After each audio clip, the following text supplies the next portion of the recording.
Hello, BookTube. Well, it's a bleak and barren Monday here at Hyde Cottage. It's a federal holiday here in the United States, so there's no mail.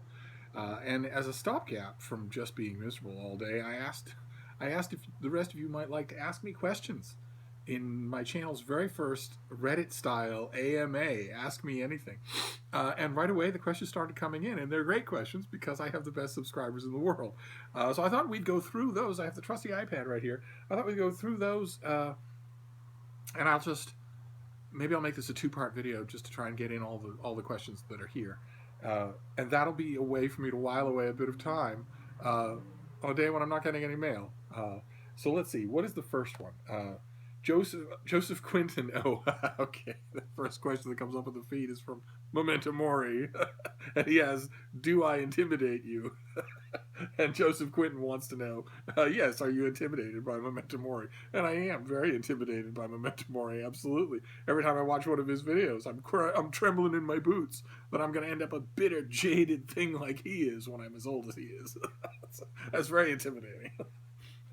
Curtis Books and Films asks, how do you annotate books with examples? Oh no, I don't have any examples with me, but I don't do anything unusual. When it's a printed book, I use one of those mechanical pencils. I usually keep it inside the book. Just fold the book over it, and I underline the stuff that I really like with no annotation at all. I underline the stuff that confuses me and put a question mark next to it. And I underline the stuff that I disagree with and write briefly in the margin why I disagree. See such and such, doesn't mention such and such, stuff like that. Mainly because the person you're leaving annotations for in a book is yourself 5, 10, or 20 years down the road. And that person you can count on liking the same quotes that you like. And you can count on them seeing the same problems that you see, but you cannot count on them remembering your objections. So I write out the objections. That's with printed books. Of course, with ebooks, it's so much better because once you open an annotation, you can write anything you want. There's no limit in space. So that's just wonderful. I have Project Gutenberg editions of books and essay collections that have my whole thoughts as I was reading through them, every thought about everything that I read, because I had the luxury of having it right there and being able to type it right on. So it's just wonderful. Of course, I don't know what's going to happen to those annotations. I have books on my shelf that have annotations from people who did the exact same thing I do 100 years ago. I don't think the annotations on any Project Gutenberg book is going to survive the death of the machine the book is on. It certainly suits my needs. Let's see here. Michael McGrath says, I've tried reading without vocalizing, but I don't retain a thing.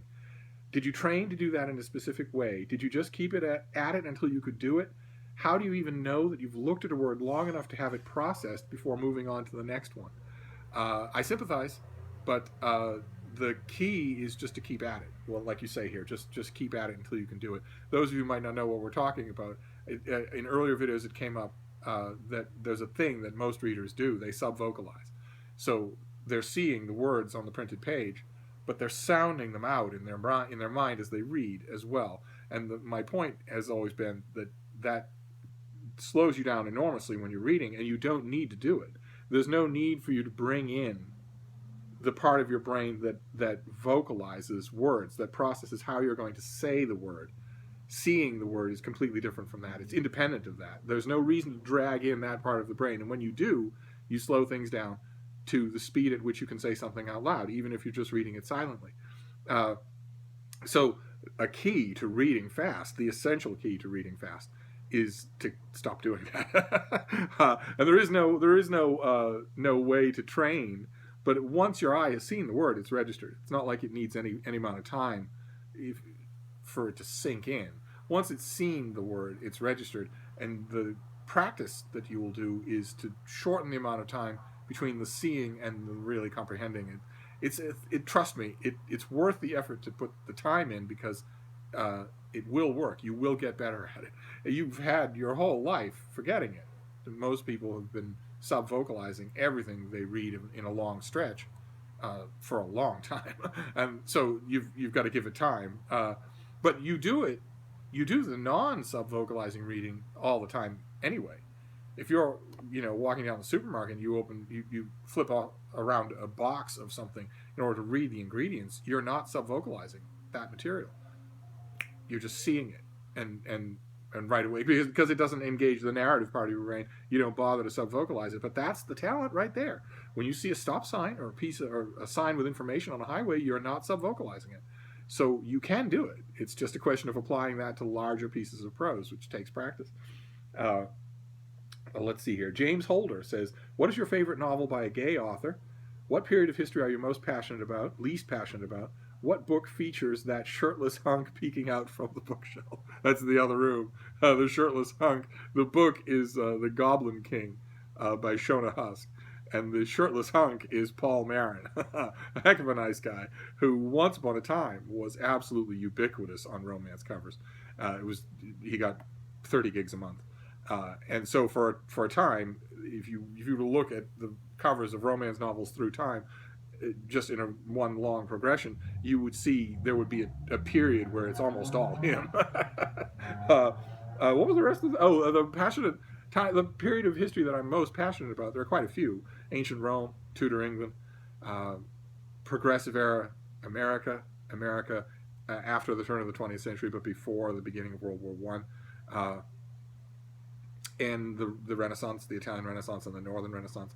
And least passionate would be the Crusades. I've mentioned that on this channel before, through no fault of their own. It's just they've never struck me with the magic with which they have enthralled so many other readers. It's never worked. I imagine someday it might. The right historical novel, the right history will come along, and all of a sudden I will see what everybody else has been so crazy about. But it hasn't happened yet. And who's your favorite novel by a gay author? I think I know what you mean by this. And if you mean what I think you mean, then it would probably be Andrew Holleran, the author of Dancer from the Dance and a bunch of other novels, all of which are great. He's never written a novel that I haven't loved. And he's written them in many different registers over a long period of time. So he would probably be my answer to that. The answer to the question actually asks, what's my favorite novel by a gay author? And I'm not really free to answer that question since a lot of authors don't want that known to their readers. And one particular author whose work I wouldn't miss for all the tea in China doesn't want it known to his wife. So I'm going to stick with your reading of the question. Let's see here. Biographia Literaria says, I guess we'll get the AMA staple out of the way. Would you rather find one horse-sized duck or 100 duck-sized horses? Is that an AMA staple?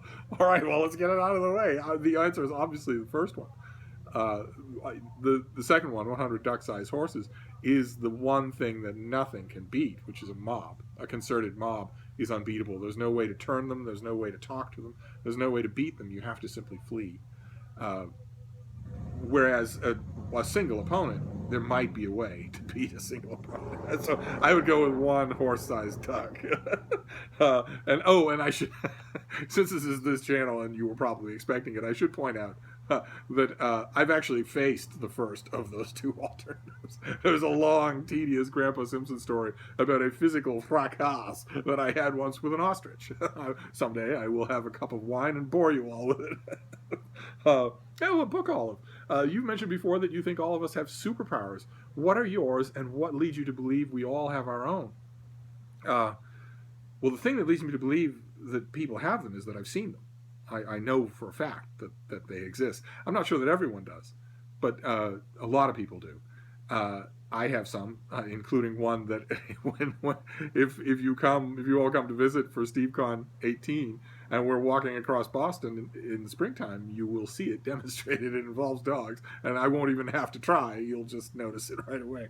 But I think it's a fascinating subject. It's a thing. What I'm talking about here is something that the person has not trained to do, does not do consciously, but can do repeatedly and demonstrably, and that is not something an ordinary person can do. And that it's amazing to me how widespread something like that is, and yet how unstudied it is. Like, for instance, I once met a young woman whose mind gave her immediate short-term, at her fingertips recall of any piece of complex data to which it had been exposed. How weird is that? and yet I saw it. I know that it's true. So I look forward to the day when somebody does a real serious book on the subject, unless there has been one and I've missed it. But I don't think so. Let's see here. Lara Croft says, you once said we have to accept the fact that George R.R. Martin will never finish writing his Game of Thrones series. Could you elaborate on why you believe that? Oh, that was a tough one for you to take. I got a lot of resistance from all of you for that. And yet, it's true. And the reasons that I think it, well, the first reason is that he's not working on it. In 2017, I mean, we're just beginning of September in 2017, he's written 4, and you're immediately going to say chapters, and you're wrong. And then the more cynical of you are going to say pages, and you're also wrong. He's written 4 paragraphs in 2017, and it's the beginning of September. He's basically not working on it. So that's the main reason that I think we're not going to see it, is that he's not writing it. And the second reason is that he's 80 years old, morbidly obese, and lives on fried cheeseburgers, which is not conducive. If you're starting to look like you need an absurd amount of time to finish a series, that lifestyle is not conducive to giving you an absurd amount of time. There's nothing wrong with it as a lifestyle. He's a happy guy and loves food and loves good company. But if he's not working on it and he's shortening his own life every day, I think that's a strong reason to think we're never going to see him finish it. Now, I could be wrong. I'm hoping that he doesn't finish it just out of a sense of raw, bare rock duty. As much as I want to see this book as much as the rest of you do, but I don't want to see a zombie version of it. If he doesn't have the fire to write it, I don't want him to do it. But we could still see it for another reason, something that I've seen with other writers before. All it takes is a smallest little thing, him to lose his footing in the shower, and your hand goes right through the curtain, pulls the things down off its rings, and you grab for the towel rack, but it pulls out from your hand, just pulls off the wall, and the next thing you grab, a countertop or something like that, actually stops you and holds your weight. Your hand is gripping it. And all of a sudden, in that instant, your face is beet red, you're panting hard, your heart is pounding, and you realize there's no one else in the house, and the next thing that was going to happen was for your head to crack on the porcelain with no one around to know it. That moment, or the equivalent thereof, I have seen revive the spark of writing in an author. Or all of a sudden, after that, it's 10 pages a day and you can't stop them and they're on fire to do it. That could happen with him. I've seen it happen with other authors. So we can hope for that. But absent that, I wouldn't hold out much hope. Raphael says, I am extremely curious about how you manage to read so quickly. Do you use some kind of speed reading method? No, I don't use any kind of speed reading method because all of the major ones involve not reading chunks of what you're reading. Most of them are meant to just absorb informational stuff very quickly. I know that they used to tout, Evelyn Wood, for instance, used to tout you can read Moby Dick in a day. But most of the kind of reading they're doing is meant to absorb business reports, that sort of thing, raw information, rather than to appreciate anything. To just extract the facts by gapping most of the prose and going for the nouns, the key adjectives, looking for periods, watching for line length, that sort of thing. And that might work if you want to plow through sales reports, but it doesn't work for sensitive reading. It certainly doesn't work for me, since I'm responsible to an audience for a large part of what I read. I'm certainly not going to not read parts of it. No, the two ways that I read so much and read so fast are, the first one is the one we've already mentioned, which is that I don't sub-vocalize. I'm not sounding out the words when I'm reading them. I'm reading them just with my eyes. They go straight into the reading part of my brain. I'm not saying them to myself. And the second thing is that when I read, I do nothing else. I'm not, my cup of tea is just perfect, or my onesie is freshly washed and warm, or I've got my tunes just so, or I need to curl up in my perfect nook. I don't have anything like that. I am just reading with no distractions whatsoever. And every night at midnight, I stop doing anything at all except read. That's all I do. Except now I'm taking care of an old dog who has to go out at night. But other than that, nothing. And those two things, not sub-vocalizing and not distracting myself, account for a lot. Although I should point out that it's not important. I myself personally love the idea of being in a full-blown sprint in the current world of publishing, the current fire hose of oncoming new titles in the genres that I like, and there's a fair amount of them. I'm not a niche reader. I love the feeling of just diving into all of that and getting a large chunk of it done for one person. I love that feeling. But that's only one way to approach books and reading, right? You don't have to feel that way at all. You don't have to care about how fast you read or how much you read. And that works just fine. I have a friend who is a working book critic. He gets regular work. And he not only sub-vocalizes everything he reads, he vocalizes everything he reads. For years, he's been doing it for decades now. He reads everything that he reads out loud, which is the absolute slowest way that you can do it. And he manages just fine. So it's just one way of doing it. Let's see here. Lukash, oh, hello. How many languages do you know, and what are they? This is such a common question. That happens all the time. I know what used to be the normal palette of Romance languages, the big five, plus the Irish and Greek and Latin. But the active languages, the ones that once upon a time, if you were a graduate student in literature, you had to know them in order to know your subject, in order to know the research, the bibliography on your subject. That's not true anymore. Now I know English graduate students now who not only are resolute monoglot Americans, but who also haven't read all of the works of the author they're writing about. Utterly incomprehensible that you could be doing a doctoral thesis on Shakespeare without having read all of Shakespeare. You could be doing a doctoral thesis on Martin Luther without having read all of Martin Luther, even in translation. And yet it's common now. So once upon a time it wasn't. So it was a normal thing. Also, it was essential for traveling. Not anymore, but once upon a time. Let's see here. The Daily Reader says, what is the strangest book you've ever read?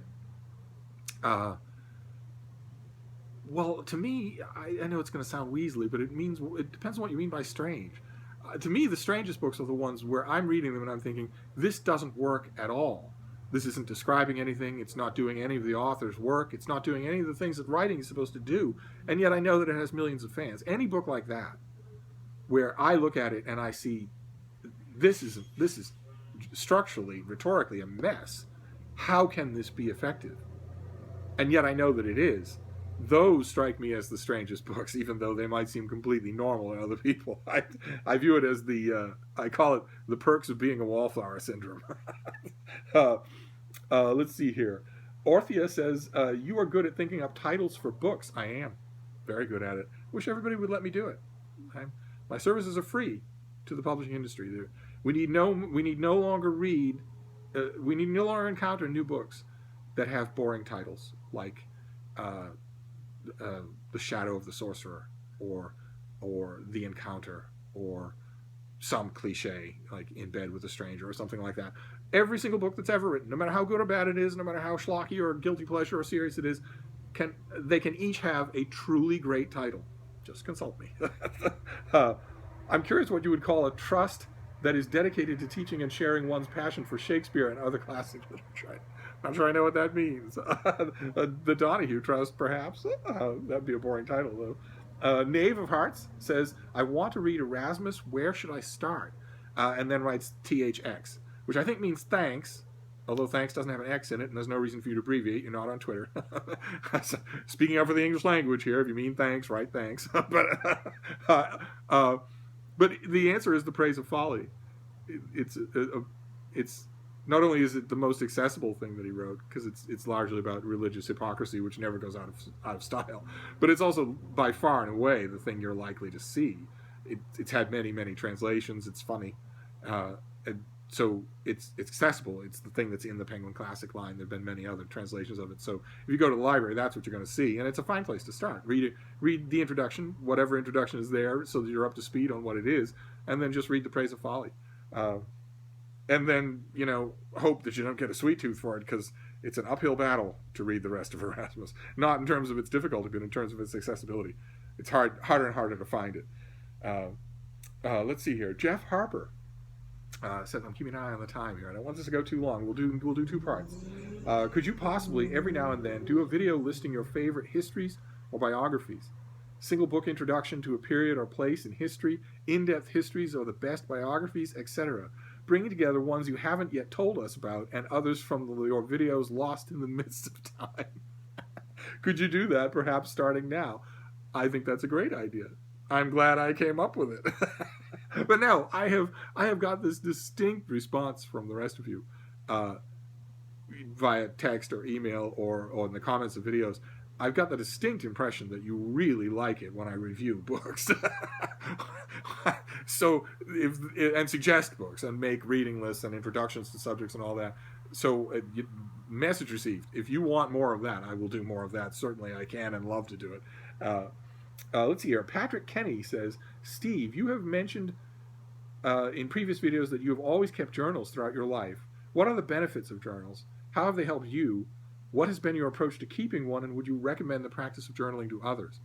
I certainly recommend the practice of journaling to everybody, especially writers, but in anybody, because the benefits are twofold. One, at the end of every day, no matter how distracted you are, no matter how much you want to do something else, if you've got one piece of paper in front of you or one page on a computer document, and your task is to fill that page with your day, what you did, who you saw, what you talked about, what happened, where you went, maybe what you spent, what you read, and to do it in a narratively interesting way, not just a bulleted list.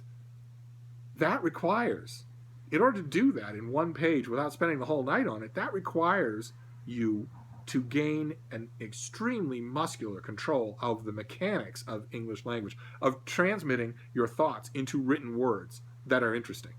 That muscle can never be strong enough. So the more you strengthen it, the better. And keeping a daily journal strengthens it in an easy, fun, and very therapeutic way. And therapeutic is the second part, which is the action of sitting down, taking a deep, cleansing mental breath, and assessing your day in a way that makes it comprehensible on the page is very good for you. It really is. It forces you to take a little step back from your day rather than just drag all that garbage with you to bed. It forces you to take a little step back and think about the day. What did I do? What was done to me? What did I say? What was said to me? What do I think about it all? And is it fair the way I think about it? It's remarkably sinus clearing. I strongly recommend it. Let's see. We'll do Pearl's question, and then I'll stop this and go on. We'll do a second part, or maybe a third. I don't know. I don't know how much time you have on Labor Day. I've got all the time in the world. So Pearl Burrows says, "Who are some of your favorite authors from the first half of the 20th century?" Oh my.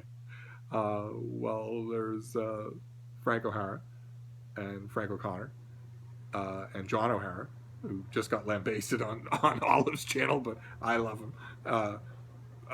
Lord Dunsany, the great Irish author of fantasy stories, who's largely out of print now. In fact, the King of Elfland's Daughter might be out of print, which would mean all of it is.